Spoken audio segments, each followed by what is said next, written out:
So this week I will be talking about Blaise Pascal, who is a famous French mathematician and philosopher. He's most well known for his argument called the wager. So the wager is this iconic philosophic argument. Many people have discussed it, talked about it in terms of philosophy. But first, to kind of start with the course theme. So the course theme, as we know by now, is this idea based on this question of how much time and energy do I spend on myself versus others. And when we think about Pascal, we're coming out of the section of the course where people were totally focused on themselves, this idea of egotism, and in some cases, radical egotism. With radical egotism, all that matters, the only thing that is important, the only thing that counts, the only thing I care about are my desires, my goals, my wishes. Now, with Pascal, he's going to start with self-interest, at least in terms of the wager. So this video and what we're reading in the course is just based on the wager. If you look at Pascal as a whole, it becomes more complex in terms of his thinking on this matter. When we focus on the wager, what he's essentially saying is that the reason to be religious and the reason to be moral begins in self-interest. He's saying, well, why should you be moral? Well, think about whether it is beneficial to you. And he says, when you think about whether it is beneficial to you, whether it is in your rational self-interest, he concludes that the only choice that a rational person will make, or should make, based on their self-interest and a rational analysis of their self-interest, is to be moral and to be religious. He says anyone that's thinking rationally, anyone that is thinking about whether or not they should be moral and religious in rational self-interested terms will come to that conclusion. So, and this is important because a lot of students sometimes they'll say, well, he's forcing religion on you, everybody has the right to believe what they want to believe. And Pascal will admit that. He'll say that's true. You can believe what you want to believe, but you're just a fool if you do not believe and act religiously. He says, do whatever you want, but you're kind of an idiot if you don't adopt the religious and moral viewpoint. So then the question is, why is this? Why would he make this argument? Well, and that's the whole basis of the wager. And so essentially what he's trying to do is he's saying, look, think about the time you have on this earth. It may feel like a long time. You may live to a ripe old age of 80, 90, 100. And for those on earth, that's a long time to live. But he says, think about, if you think a little broader about eternity, about the grand scope of eternity, it's a long, long, long, long time. In fact, it's forever. And to put this in perspective, I used to watch this show. I love these documentaries about space and the immensity of space. And there was one documentary that talked about time, trying to visualize what time would mean and to put in perspective how long the universe has existed. So they said, think about the beginning of the universe, starting from the Big Bang up to present. And imagine that time, from the beginning of the universe to the present, is one calendar year. So that time, broken down into one calendar year. And if you think about it in those terms, the time from when Christ was born to where we exist right now, so, a little over 2,000 years, would be like Christ was born on December 31st at 11:59 p.m. and, 58 seconds or something like that. Some ridiculously small amount of time is 2,000 years compared to how long the universe has existed. And our lives are obviously much shorter than that. And so the time of our life, if you think about it in terms of the grand scope of times, in terms of how long the universe existed, our life is like a blink of an eye, a snap of a finger. It's nothing. And so he says, okay, when you have that in mind, and you've got this incredibly brief time on earth to live, well, you got a choice.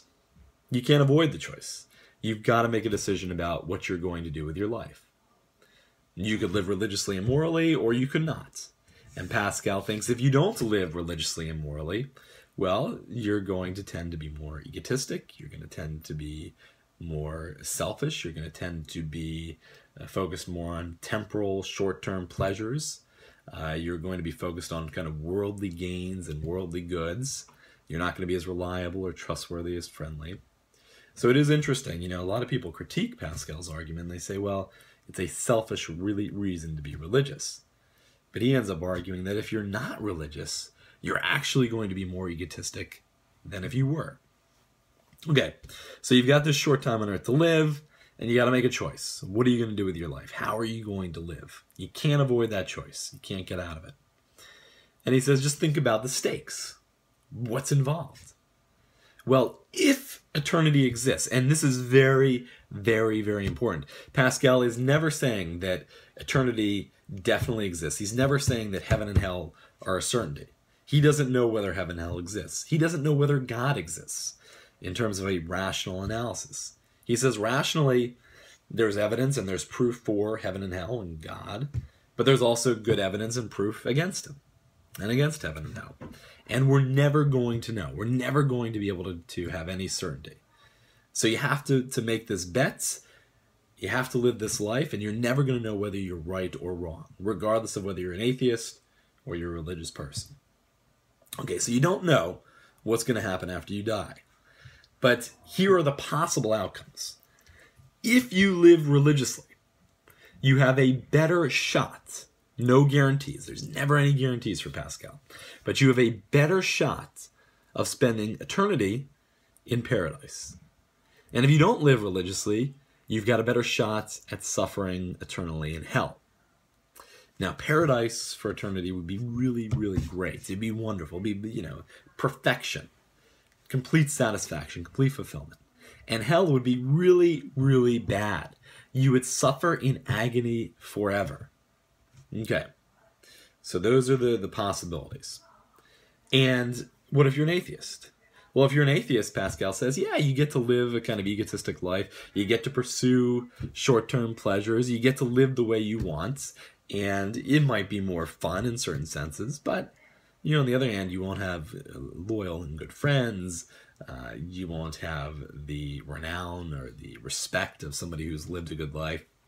But that's all kind of minuscule compared to what the negative outcomes could be if hell exists. If hell exists, by living as an atheist, you may get to heaven.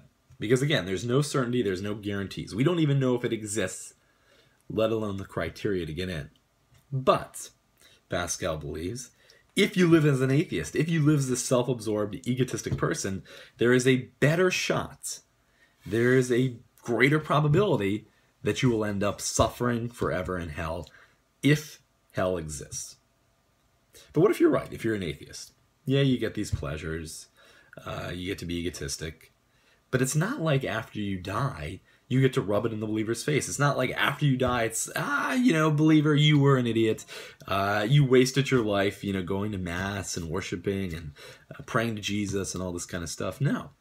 If the atheist is right, you die and you're done. That's it. There's nothingness. There's no consciousness. You don't get anything more.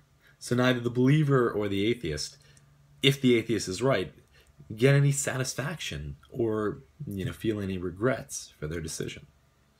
So with that in mind, he says, look, the rational thing to do is to use this short-term time on earth to put yourself in a position to gain eternal bliss if it indeed exists. And if it doesn't, you get to live a good life, have good friends, and you don't regret your decision because you're just going to go into complete darkness.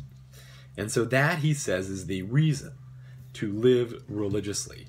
And that is the reason why any rational, self-interested person will bet on the religious and ultimately moral way of life. Now, there's a couple of kind of big objections to Pascal's theory. One is this idea of, it seems disingenuous. It seems inauthentic. Essentially you're becoming religious because there's something potentially in it for you.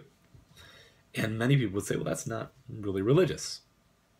Now, Pascal, his responses say, fake it till you make it, essentially.